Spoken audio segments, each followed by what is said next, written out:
What's going on, everybody? It's me, Lyle. I'm Cody. And today we're going to bring you our each of our top three horror films. So, Cody, what's your third favorite horror film? Third favorite? To be honest, when I think of horror, I instantly think of like old school gothic horror. Okay.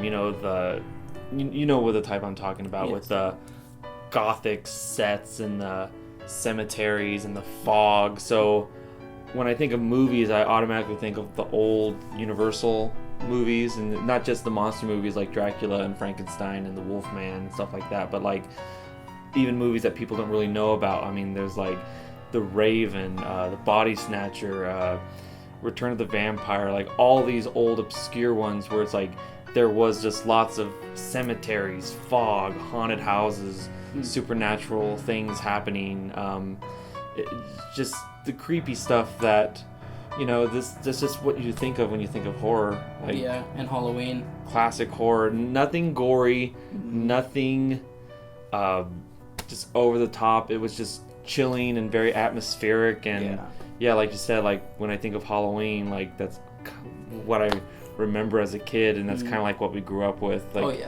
it was child friendly, but it's very nostalgic and atmospheric. And when I think of those movies, I think of like Frankenstein as one of my favorites, The Body Snatcher, The Raven, stuff like that. So I'd say those definitely are top three for me. That's a good place to start if you're just now getting into horror films. If you're still a little nervous about getting into it, they're not too scary, but they're enough to get you, your heart pumping for sure. And that makes sense because they were the movies that kickstarted the horror genre into what it is today. Because before them, just the horror movies were just so bad and nobody was going to see them. So, that's a great place to start, actually. And Dracula was one of the first horror sound movies. It was one of the first sound movies in general. Right, yeah. So it didn't really have music throughout the film. So movies like that and Frankenstein, they relied on chills, and it's not really scary now, but back in the day, like that must have scared the shit out of people. I could imagine.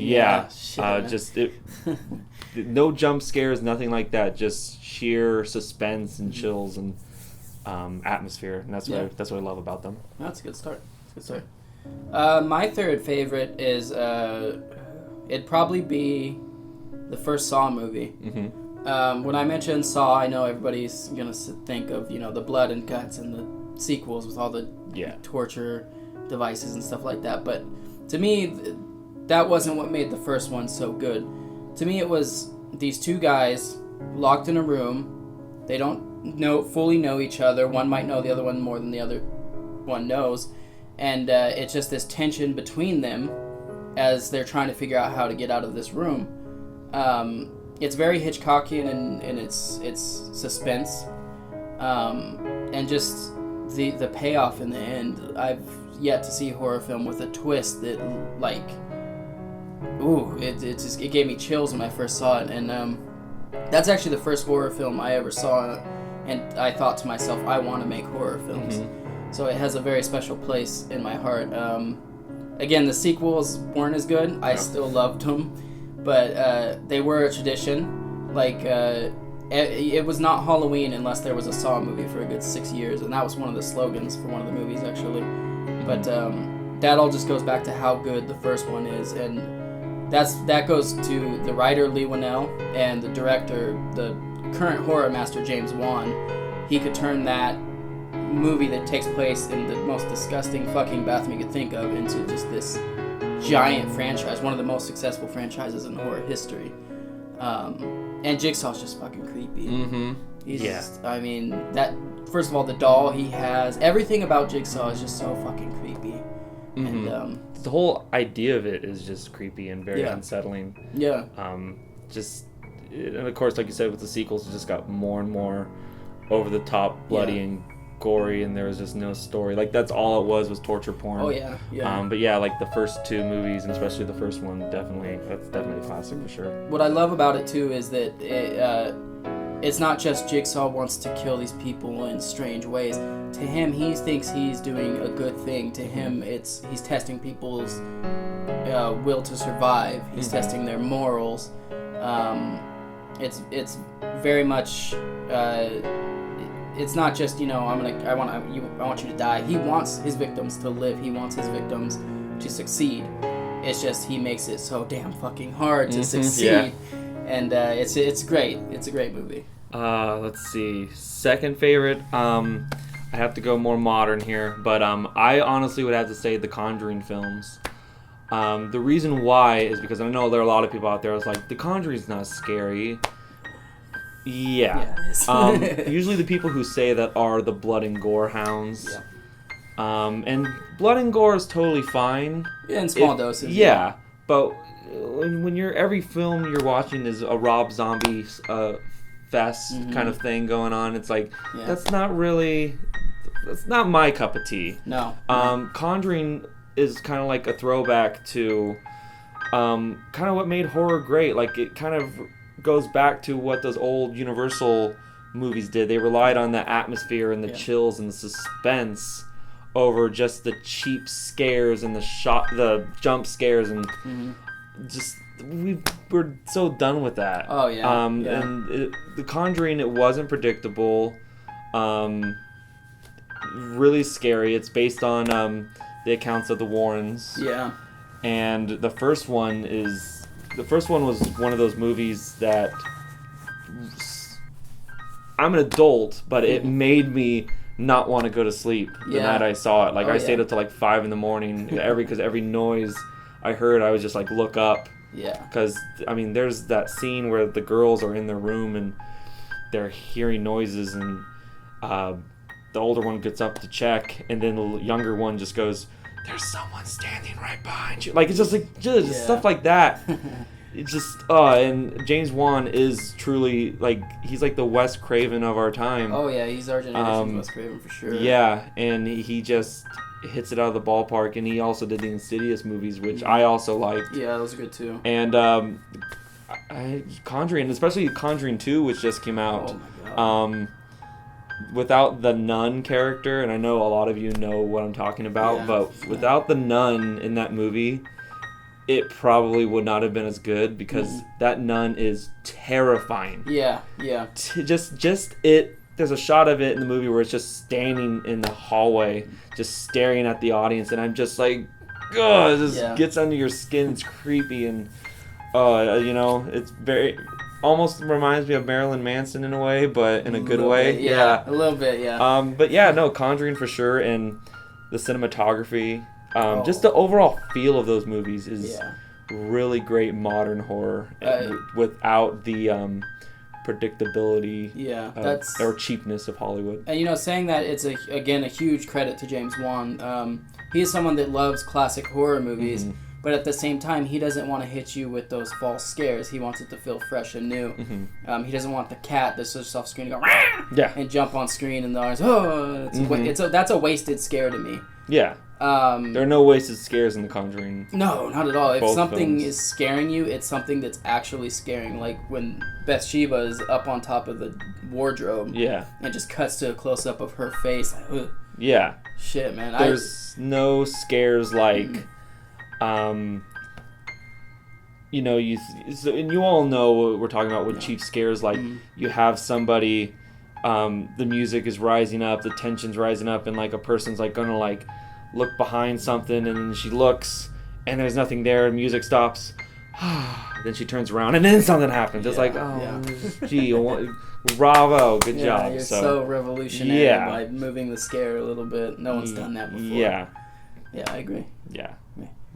My second favorite, gotta go back to a classic, is The Shining. A movie that I've noticed lately, today's generation doesn't, they're not as afraid of as, the earlier generation. Yeah. Shame on you. Well, to their credit, nothing really scary happens throughout it. It's just a very unnerving film. And that very much has to do with Stanley Kubrick, because he's the master of those really long shots that just hold on something. And when you hold on something for so long, you're going to start feeling uncomfortable. And just he does a good job of, you have no idea what the hell is going on. Yeah. And that, you feel like you're trapped in the hotel because of that, because you have no idea what the hell is going on. Why is Jack Nicholson going crazy? Mm-hmm. Spoiler, he's just fucking Jack Nicholson. He really is crazy. It's perfect. Yeah. But there's little details in it. If you have not seen Room 237, go see it, because it has a lot of theories, but things you could actually see Stanley Kubrick pulling off. He subliminally Blah, blah. put stuff in there that will, it'll make you afraid. And it's also a slow burner. It's something we don't see too often, except for like The Conjuring and stuff like that, where it's not constant jump scares. It's just this slow tension building up until the very last climactic scene, and then the tension breaks and the movie pretty much ends at that point. Yeah. So. No, I totally agree. And just hearing about some of the stuff that happened on the set of that movie, Kubrick is a genius, but oh my god, I would never work for him. I mean, how many times did they have to do the stairwell scene?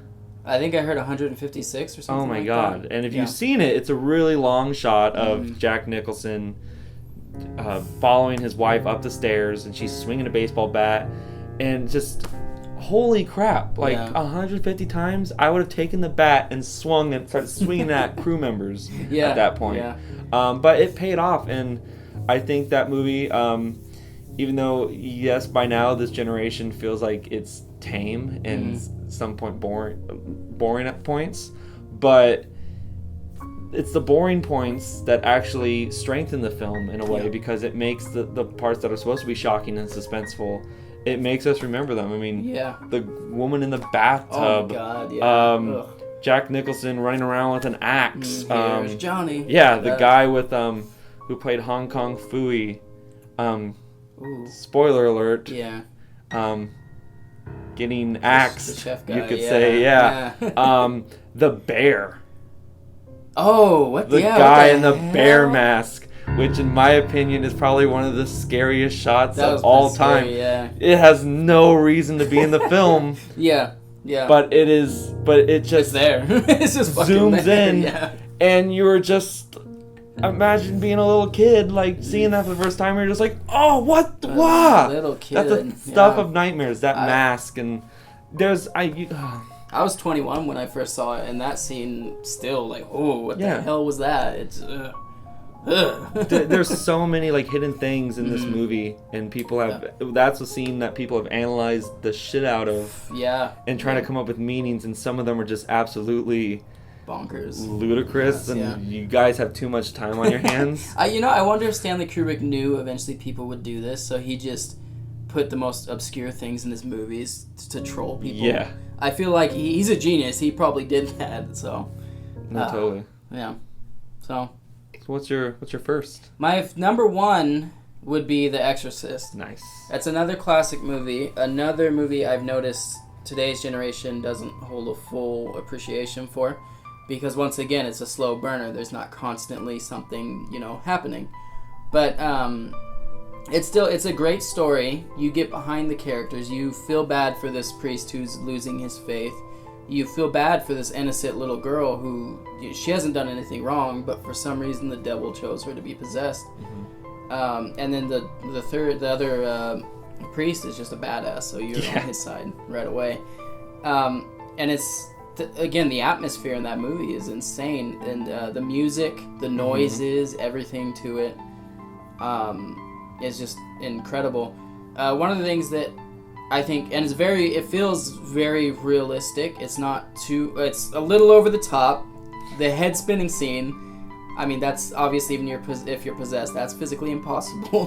The vomit, yeah. Projectile vomit. But still, from the standpoint of how the characters handle it, it's very realistic, because the filmmakers took it from they didn't look at it as, we're not believers in this, even if they weren't. They took it as, this is real, and we're just shooting a movie about it. And like you mentioned on The Shining, all the crazy shit that happened on that set, that was because of Stanley Kubrick. But on the Exorcist set, I mean, you had actors dying, actors' family members dying, crew members dying, all throughout production of the film. The set burned down. Oh, jeez. So it really added to these people believing they were messing with something they shouldn't. Mm-hmm. And they actually had to come and bless the set for the actors to come back to work. So It's just creepy. when you also have to put yourself in the mind frame of when that movie came out to fully appreciate it. Nobody had seen anything like it at that point. We had seen, ghost movies and devil movies before, but this one just took it up another notch. It's close to home for a lot of people. Oh yeah, and it you don't hear about nowadays horror movies being huge blockbusters. Like, you don't see, $1 billion horror movie they make at the box office. But with this, you were seeing people line up on the streets. It looked like a Star Wars movie had come out with people wanting to go see this movie just because it was so word of mouth. It was everywhere at that point. So. And it was critically acclaimed. It won. Yeah. It was nominated for Oscars. Yeah. Did it win? Oh shit, we're gonna look back. We'll look back. All right, put it I'll at the bottom if review, it won. Did, yeah. Okay, but yeah, it was critically acclaimed. You don't hear about that. No. Horror movies get the shafts Yeah. so often, even if they're considered classics or worthy of awards, but they just never do. So they're the metal music of the film industry, as I like to say. Yeah. Yeah, but no, Exorcist. That's I've only seen it a couple times, but yeah, it's definitely really freaky. Do not watch it at by yourself at night for the first time. Yeah. Definitely a lot of scary moments. Who could forget Linda Blair's face? That face. You can't when you're on the No, internet. yeah, and I'm sure you all have seen it. It's gonna pop out now. Yeah, ha. So there's go. But no, it's just everything about that movie now is so iconic, and that was at a time where satanic movies were becoming big. I mean, we had Rosemary's Baby, The Omen. Yeah.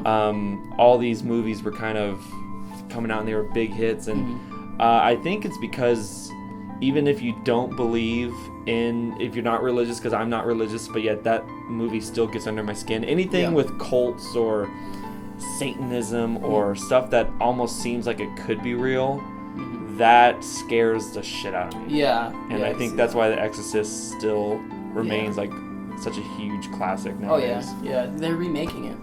They are. For No, TV. it's TV. Yeah. Yeah. Fox. I'll check it out. I mean, I have little. The trailer looked okay. I'll let you handle that one. I'll handle reviews on that. You'll see reviews on episodes here. So Yeah, and if it's good, I'll chime in. But there you go. I haven't forgiven them for remaking the Munsters for TV. So. Oh yeah, that was a thing. That was a thing. Don't look it up. It's not fucking worth it. All right. So I think we should both talk about a movie that we both considered a classic, and it was also, I think it was one of the movies that we kind of realized we both really like, and that's what kind of like sparked our partnership in a way. And we're talking about the one movie that you have to watch on Halloween, and that is Halloween. Yeah. Now I'm talking about the original John Carpenter film. Not the remake. Sorry for all you people who think that movie's better. It's okay. You can like it, but you're wrong. It's not better. Yeah. But no, that movie, it came out in 1978. It boosted the slasher genre. Yeah. And after this movie, every horror movie was basically a mass killer stalking teenage victims. On a holiday. It's just such a iconic movie just for that alone, how it was the first of its kind, even though I mean there were movies before that like Black Christmas and Texas Chainsaw Massacre, even but Psycho. But Halloween was the one that kind of perfected it and brought it into the mainstream on such a low budget. I mean, it was the Paranormal Activity of its time. Yeah. And Michael Myers is one of the greatest movie villains, I think, in the history of cinema. He doesn't talk. He just he gets you no matter where you are. He doesn't run. He just walks. He wears a William Shatner mask. What's scarier than that, right? Like William Shatner. William Shatner's His a scary acting guy. Is maybe scarier. Yeah. But other than that, put up a picture of William Shatner on the screen. No, there you forward. go. He's scary. All right. But no, just Michael Myers is amazing. Donald Pleasance in that film is amazing. Yeah. He's such a classically trained actor who was brought in to play this kind of Van Helsing character, and he really, I mean, this movie could have been complete shit. Yeah. But here comes this actor, and who just gives it his all and acts like he's going for the Oscar with his creepy dialogue. That there's a whole scene where he's just talking about young Michael Myers and his history with him, and talking about the devil's eyes were inside of him, and it just, that scene alone is just so without Donald amazing. Pleasance building it up, as scary as Michael Myers was by himself, but I think without Donald Pleasance building it up with that dialogue, it was like, okay, it's just a guy in a mask, but you have Donald Pleasance explaining, he doesn't feel, he has no remorse, he's evil. Yeah. He's just pure evil. The later movies obviously had to give him a reason for killing people, sort of, but then that first one, it was just he's pure evil, and that's terrifying. That's really scary to think about. And one of the things I've noticed nowadays is, at that time it was far-fetched. This person goes on a massacre over one time period. But you look at our society nowadays, it's happening, monthly. People are actually doing this, and the only reason is they just feel like killing people. Yeah. So, that's Michael Myers is fucking terrifying. Yeah, he, like you said, I do think, because Jason is more like a force of nature, and Freddy Krueger's just crazy. But yeah, Michael Myers, he really doesn't have a reason for why he's doing this, at least in this movie. Yeah. And I think that's why the first one is so great. Not a whole lot of blood and guts, or I don't think there's no blood at all. Yeah, maybe one or two little shots of blood. Yeah, but it really focuses on the chills and the suspense of I mean, there's shots of you just seeing Michael Myers in the background for a split second, and you just tense up because you just know something bad's going to be happening to these characters. And this movie was so low budget that it was a miracle it was even made to begin with. Yeah. Just hearing about, they had to get leaves. It was filmed in the summertime, so there's no brown leaves for the fall, so they had to grab leaves, paint them by hand, put them all over the ground, do a take, and then gather them all back up for the next scene. Yeah, every time you see a leaf in that movie, it's usually probably 10 leaves. Those are the same 10 leaves over and over and over again. It's just they had to recollect them and just re-put them where they needed them. And hearing about how the actors were crew as well. Jamie Lee Curtis helped out. All the other actors helped out. And that's just dedication. I mean, this is just a group of people that just wanted to make a movie, and just showing how successful it was and all the sequels it spawned. Even though half the sequels are good. Yeah. This one definitely stands out, and it's one of those movies you have to watch on Halloween. It's just such a classic. And one of the reasons why it's such a classic, I think, aside from Michael Myers, who is just so iconic as a Halloween costume. Oh yeah. Yeah. Every year you see someone dressed up as Michael Myers. But the music in that film is so simple, but it's so creepy. And I know all of you have heard it. Yeah, everybody's heard it. Even if you haven't seen the movie, you know the dee. And even not only that, but the music the music with just Laurie walking in the darkness, the ding ding ding ding. Yeah. That still sends me chills up my spine. Oh, yeah. But even the sounds, there are times where it's just sounds that just give you the creeps. And it's just, there's a scene where Laurie walks in and she sees the corpse of one of her friends, and you just hear and it just drags out and on and on and on. And then all of a sudden after that you hear and that's Michael Myers entering the room, and you're just just those sounds alone. Yeah. Tones are iconic now. The sounds made that movie. Yeah. You can watch that movie on mute and it won't be terrifying. In fact, they showed it to people without the music and without a lot of the sounds, and those people thought the movie was terrible. Yeah. It's when John Carpenter created that theme, and he added the music and he added the sound effects, that it took off into a whole nother direction. With this movie, you didn't see people doing this. You saw people doing this. So, Yeah. Yeah. It's a great one. It's great. It's one of our favorite films. Mm-hmm. It's probably our favorite horror film of all time. And if you haven't seen it, check it out. Halloween's coming up. Yeah. But start with the first one. Yeah. And then work your way up to the horrible Rob Zombie Halloween 2. If you feel like you need to, don't. Have a lot of beers first. But anyway, that's our those are our picks for some of our favorite horror films. We'd like to know what your favorite horror movies are. Comment below. Tweet us. Yeah, tweet us. Hit like, hit subscribe, all that stuff. And all that stuff, yeah. we got more videos coming up, and we'll see you soon. See ya.